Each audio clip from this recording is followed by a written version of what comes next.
اچھا اب مشکل یہ ہے کہ کچھ لوگ روزہ وغیرہ تو کوئی نہیں رکھتے مگر حلوہ ضرور پکاتے ہیں 15 شعبان کو، شب رات دھوم دھام سے مناتے ہیں. اب ہماری قوم کی اکثریت اس بات سے بالکل غافل ہے، بھولی ہوئی ہے یہ جو ابتدائی شعبان ہے اس کے روزے کتنے فضیلت والے ہیں، لیکن حلوہ پکانے کی جو رسم ہے وہ بہت لوگوں کو پتا ہے. اچھا اب بعض لوگ یہ بھی کہتے ہیں کہ یہ مردوں کی عید ہے. جی کسی نے سنا ہے یہ پہلے؟ افسوس کہ ایسی میں نے آپ کو بتا دی ایک غلط بات، لیکن معاشرے میں کچھ جگہوں پر یہ مشہور ہے.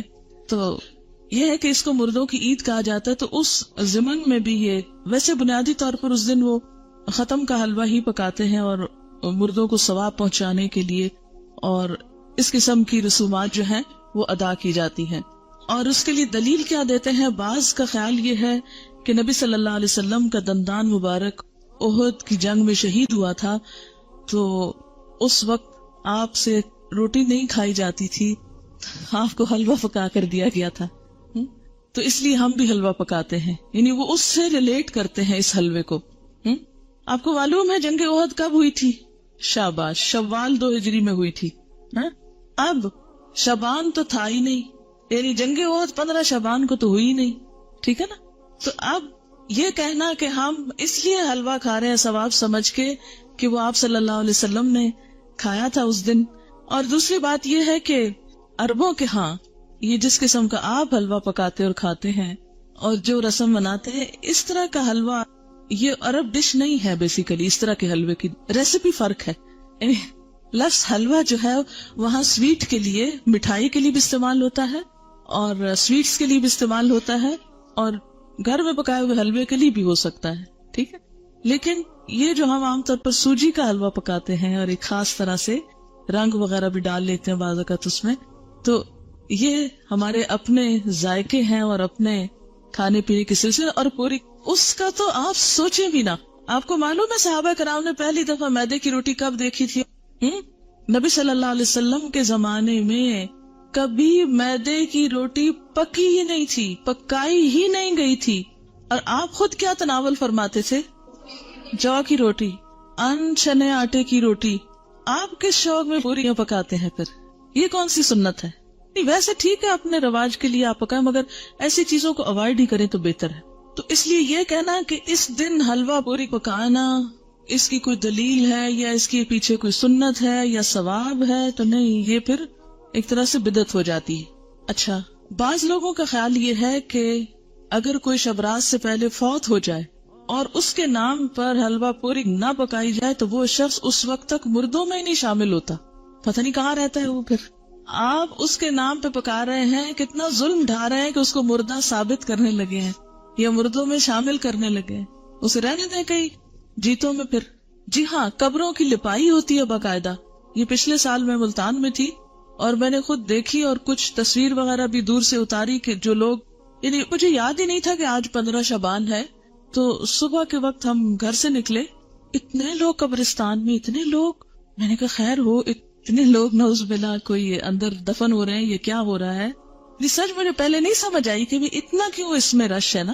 پھر تھوڑا سا ہم آگے گلی، وہ ہمارے ایک رشتے دار ہیں، ان کا گھر اس طرح ہے کہ جب ان کے گھر سے نکلتے تو گلی کے دائیں بائیں قبرستان ہے، پھر باہر مین سڑک پر آ جاتے ہیں تو پھر وہاں سے بھی نظر آتا ہے. جب ہم گلی سے نکل کے مین سڑک پہ پہنچے تو وہاں ایک سبیل لگی ہوئی تھی، تو اس سے پتا چلا کہ یہ عید کی طرح کا کوئی موقع ہے. اور پھر لوگ باقاعدہ لپائی کر رہے تھے، بچے بھی اور بڑے بھی قبریں لیپ رہے تھے اور پھر کو پھول ڈال رہے تھے اور کوئی رات کو وہ چراغاں کر رہے تھے.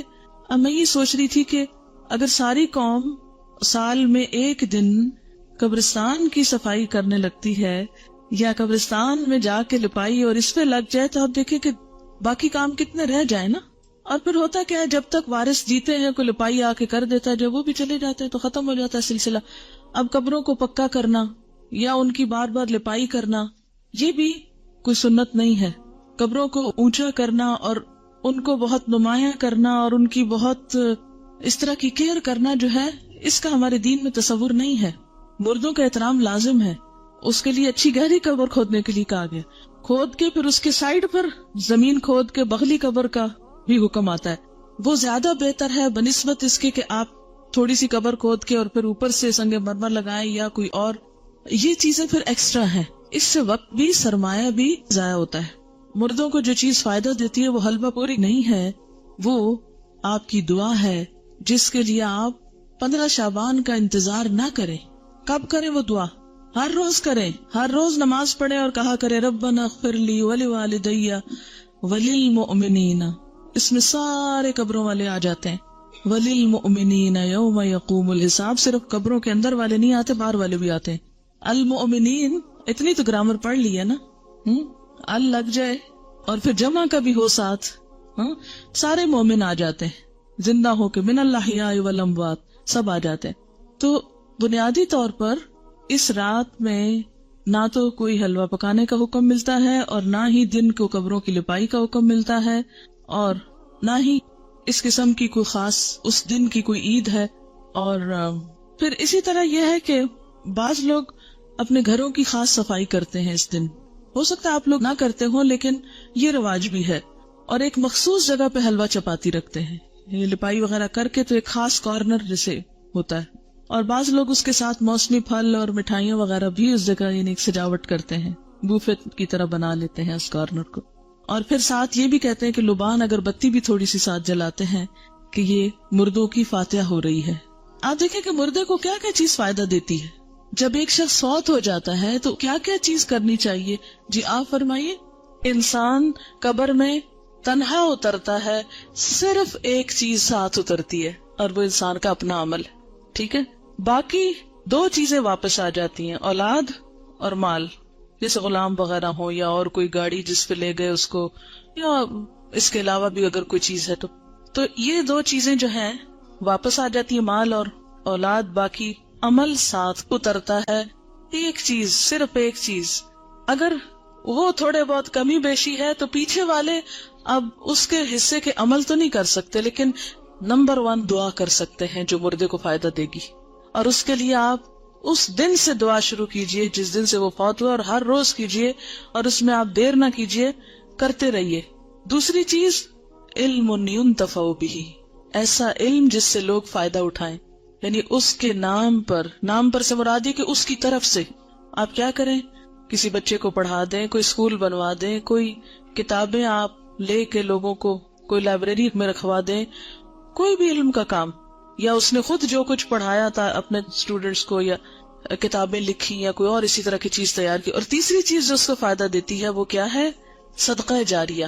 آپ اس کے لیے قربانی کریں، آپ اس کے لیے پیسے غریبوں کو دیں، مسکینوں کو کھانا کھلائیں، اس کی طرف سے صدقہ کر سکتے ہیں. ٹھیک ہے، لیکن خاص دن حلوہ پوری پکا کے، روشنی اگربتی جلا کے اور ایک خاص سٹائل میں یہ سب کرنا جو ہے، یہ نبی صلی اللہ علیہ وسلم کی ایسی کوئی سنت نہیں ہے، اور نہ ہی ایسا دین کو مشکل بنایا گیا ہے جو ہر شخص کے بس کی بات نہ ہو. یعنی ہمارا دین ایسا نہیں کہ کچھ لوگ تو اس پر عمل کر سکے اور کچھ اس پہ عمل کے قابل ہی نہ ہو. اب ہر شخص تو حلوہ پوری پکا نہیں سکتا. مثلا میں حلوہ تو شاید پکا لوں اگر پوری نہ پکا سکوں. آپ میں سے میرے خیال اکثریت روٹی بھی نہیں پکانا جانتی ہوگی. جب سے میں ہاسٹل میں رہ رہی ہوں تو میں نے اکثر لڑکیوں کی روٹی بنانی ٹیسٹ کی ہے، اور صحیح روٹی نہیں بنانی آتی، جو ہم میں سے ہر کوئی ہر روز کھاتا ہے. ہمارا اسٹیپل فوڈ ہے. کچی روٹی پکاتے ہیں، جلی بھی پکاتے ہیں، صحیح روٹی نہیں پکانی آتی. تو اب آپ دیکھیں کہ اگر روٹی نہیں بنانی آتی تو پوری کس کو بنانی آتی ہوگی. ٹھیک ہے نا. پھر اس کے بعد یہ ہے کہ ہر ایک کے پاس اتنے پیسے کہاں ہوتے ہیں کہ وہ حلوے کے لیے سب کچھ مہیا کر سکے. اور پھر آپ دیکھیے کہ حلوہ بھی پکانے کا صحیح طریقہ آنا چاہیے. کئی لوگ میں نے دیکھے ہیں کہ وہ کچا پکا سوجی کو کر کے اس میں یلو کلر ڈال کے، پانی ڈال کے اور کچی چینی ڈال کے حلوہ پکا کے رکھ دیتے ہیں جس سے پیٹ میں درد ہو جائے. حلوہ اس وقت اچھا پکتا ہے جب آپ کو سوجی بھوننی آتی ہو صحیح، اور وہ پیشنس مانگتا ہے، صبر.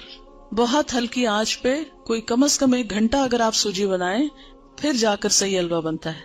سوجی بھوننے میں جلد بازی جو ہوتی ہے وہ کبھی بھی حلوے کو صحیح نہیں پکنے دیتی.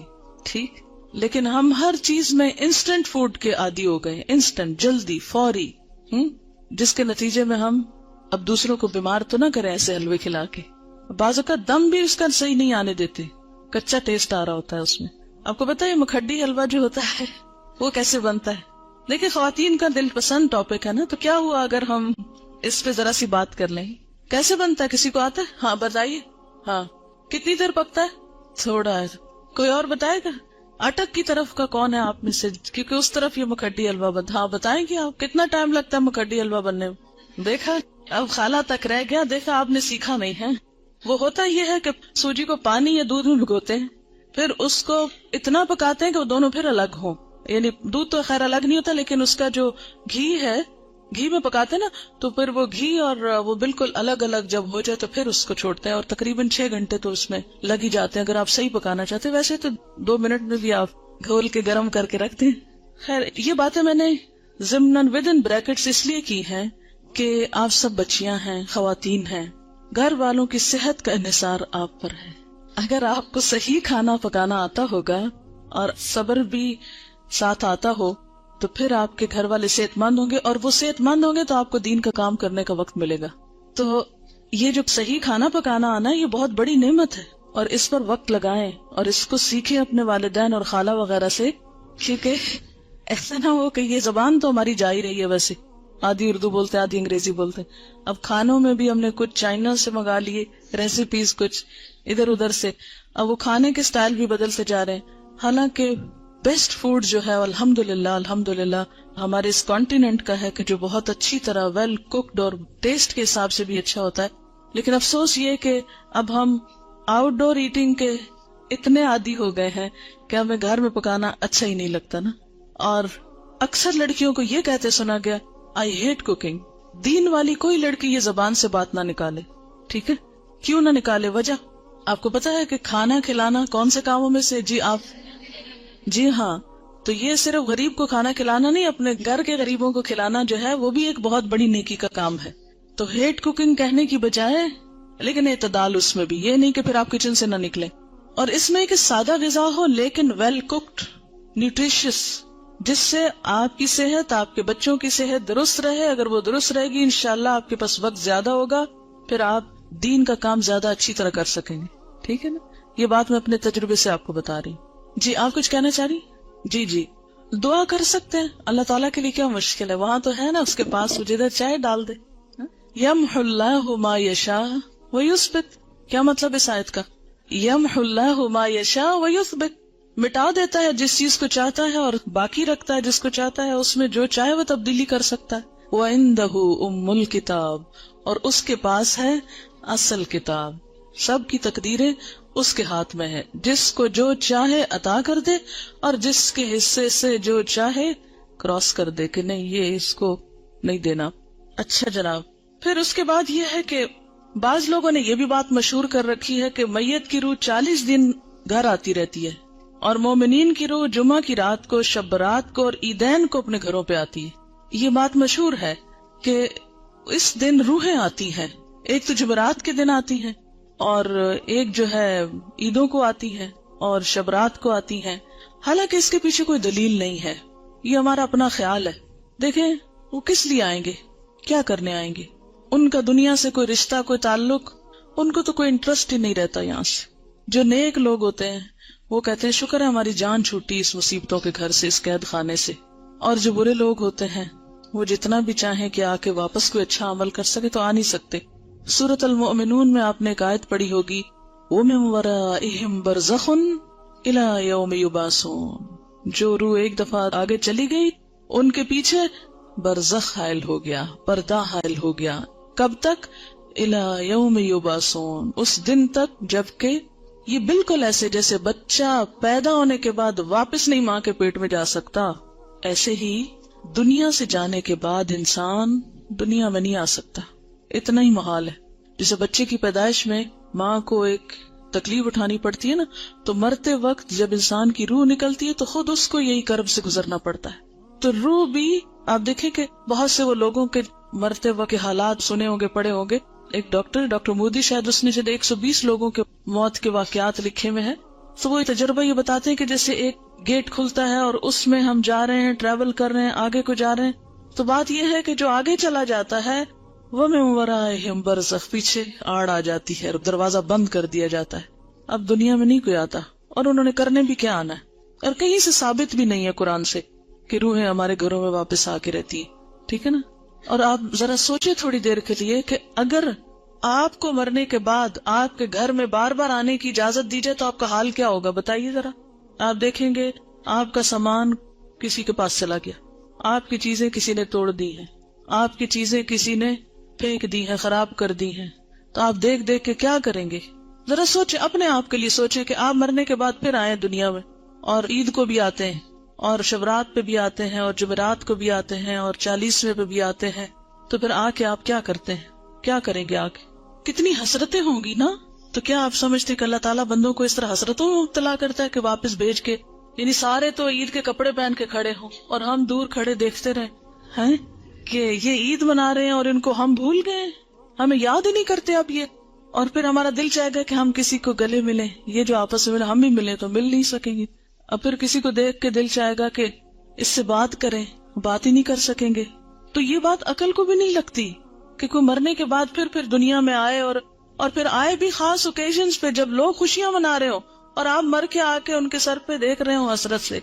کس قدر افسوسناک بات ہے. تو اور پھر یہ تو چلو ویسے ہم سوچ رہے ہیں نا کہ اگر ہو اف اٹ از پاسبل تو how does it look like, لیکن قرآن میں بھی کہیں نہیں لکھا ہوا اور حدیث میں بھی کہیں اس طرح نہیں پتا چلتا. ہاں یہ ہے کہ مردہ جب قبر میں ہوتا ہے نا تو اس کے حساب کے لیے اس کو واپس روح لوٹائی جاتی ہے، اس کو اٹھا کے بٹھایا جاتا ہے. اور وہ جو ایک کنیکشن ہے نا مردے کا قبر میں اور برزخ میں، وہ ایک خاص کنیکشن ہے.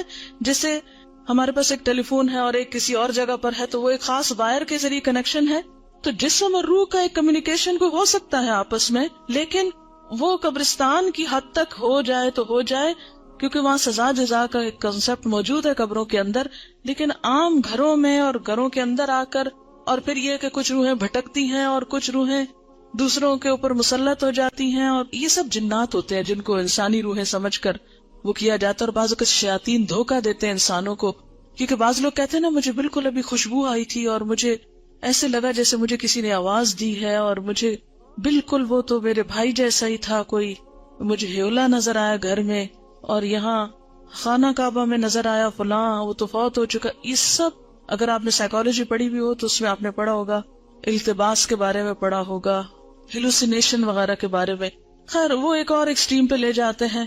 لیکن بیسیکلی یہ ہے کہ جو شیاطین ہوتے ہیں، جنات ہوتے ہیں، وہ بھی بعض اوقات انسان کو دھوکہ دیتے ہیں، ایسی باتیں ان کو بھٹکانے کے لیے، بہکانے کے لیے، ان کا عقیدہ خراب کرنے کے لیے، بگاڑنے کے لیے ان کو بھول بھلائیوں میں ڈالتے ہیں، ان شکلوں میں آ جاتے ہیں. ٹھیک ہے نا؟ تو جو چیز قرآن سنت سے ثابت نہیں، بس اس پہ خاموشی اختیار کی جائے، نہ کہ اس کے آگے ایک نیا دین گھڑ لیا جائے اور پھر کھانے پکا لیے جائیں. اب دیکھیں مردہ خود تو وہ حلوہ کھا نہیں سکتا اور ہم اس کو خوش کرنے کے لیے حلوہ بنا رہے ہیں.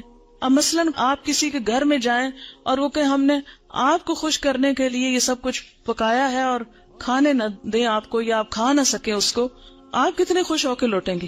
اچھا بعض لوگ ایک مغالطہ دیتے ہیں، وہ کہتے ہیں یہ جو آتا ہے نا تنزل الملائکۃ والروح فیہا باذن ربہم من کل امر سلام، کہ لیلۃ القدر میں روح اترتا ہے. تو اب آپ بتائیں کہ اس روح سے مراد کون سا ہے؟ اگر اس روح سے مراد مرے ہوئے لوگوں کی روح ہے تو پھر ان آیتوں کے بارے میں کیا کہیں گے؟ نزل بہ الروح الامین، روح سے مراد کیا ہے قرآن پاک میں؟ جبرائیل علیہ السلام کے لیے یہ لفظ استعمال ہوا ہے، اذ ایدتک بروح القدس قل نزلہ روح القدس نزل بہ الروح الامین تعرج الملائکۃ والروح یوم یقوم الروح والملائکۃ صفا، اور پھر تنزل الملائکۃ والروح سورۃ القدر میں. تو یہ جو روح اترتی ہے اس سے مراد مردوں کی روحیں نہیں ہیں، یہ خاص روح مراد ہے، اور اس سے مراد جبریل امین ہے. ٹھیک ہے، اسی لیے خود قرآن پاک پڑھنا کتنا ضروری ہے، ورنہ اس طرح کی باتوں سے لوگ عموماً کیا ہوتا ہے. اچھا پھر جناب بات یہ ہے کہ نبی صلی اللہ علیہ وسلم کی 22 سالہ زندگی میں یہ دن آتا رہا ہے 15 شعبان، جس کو ہم شبرات کہتے ہیں، لیکن کبھی بھی آپ نے یہ کام نہیں کیے، نہ کوئی آتش بازی کی ہے اور نہ ہی کوئی حلوے پکائے ہیں، نہ ہی کوئی اس قسم کے اور کوئی تصورات ہمیں دیے ہیں، نہ اپنے عمل سے اور نہ ہی اپنے قول مبارک سے. اور یہ جو اس رات کو چراغوں کی روشنی ہے یہ بھی اسراف میں شامل ہوتی.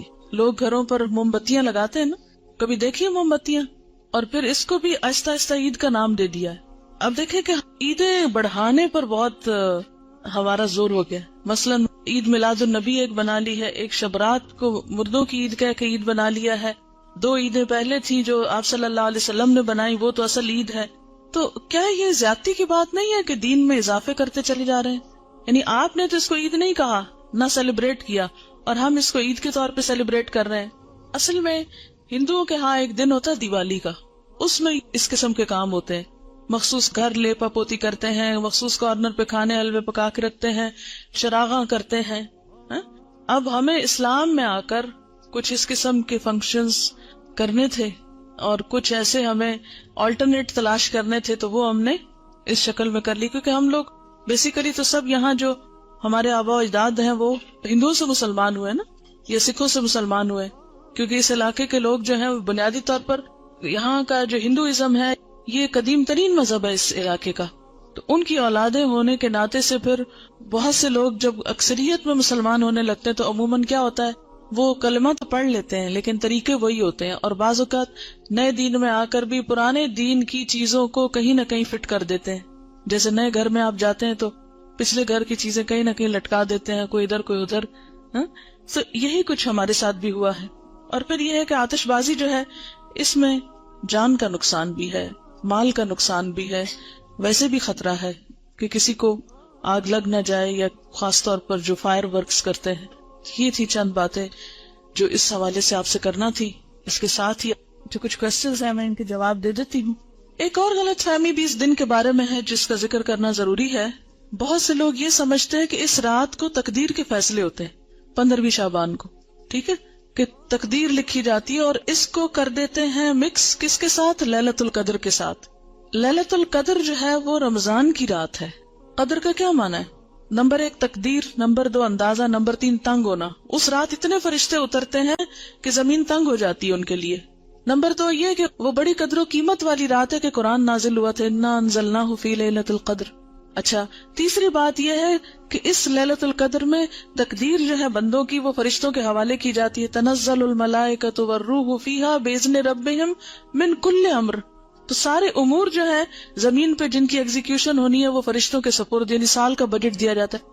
یہ سارے کام رمضان کے آخری عشرے کی کسی ایک طاق رات کو ہوتے ہیں جس کو لیلۃ القدر کہا جاتا ہے. یہ 15 شعبان کو نہیں ہوتے.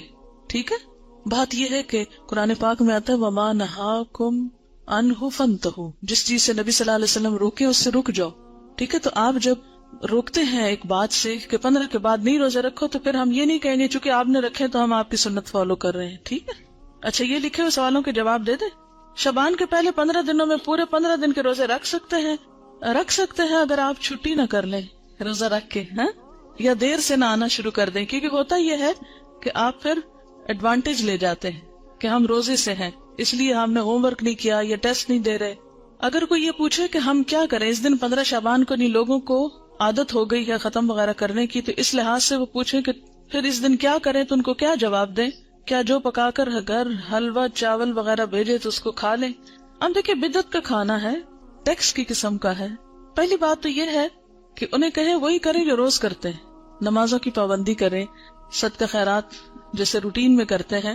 کیونکہ جو دن اللہ کے رسول صلی اللہ علیہ وسلم نے مخصوص نہیں کیا کسی خاص عبادت کے لیے، اس کو اپنی طرف سے بتا کے اچھا آپ یہ کر لیں یہ کر لیں یہ کر لیں، تو یہ بھی درست نہیں ہوگا.